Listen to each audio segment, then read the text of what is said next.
বিবাহৰ পাছতে জনপ্ৰিয় অভিনেত্ৰী তথা কোৰিঅগ্ৰাফাৰ সুমি বৰাই ক'ত ফুৰিবলৈ গ'ল। দেখিলে আচৰিত হৈ পৰিব আপুনি তেওঁৰ এই ৰূপ দেখি। এইবাৰ আকৌ ভাইৰেল হৈ পৰিছে সুমি বৰাৰ আন কেইখনমান ফটো। অভিনেত্ৰীগৰাকীয়ে অসমৰ বাহিৰত গৈ বিয়া পতাৰ বাবে বিভিন্নজনে তেওঁক সমালোচনা কৰিছিল। পিছে এইবাৰ পুনৰ অভিনেত্ৰীগৰাকীক আকৌ একাংশই সমালোচনা কৰিছে, কিয়নো তেওঁ এইবাৰ ফুৰিবলৈ যোৱা কেইটামান ভিডিঅ' ভাইৰেল হৈছে।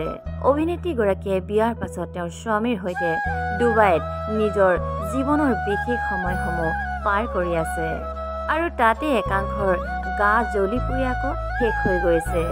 অভিনেত্ৰীগৰাকীক বিভিন্নজনে বিভিন্ন ধৰণে কমেণ্ট কৰিছে, কিন্তু তেওঁ এই ভিডিঅ' কেইটাৰ জৰিয়তে তেওঁলোকক ভালকৈ কিন্তু ৰিপ্লাই দিছে।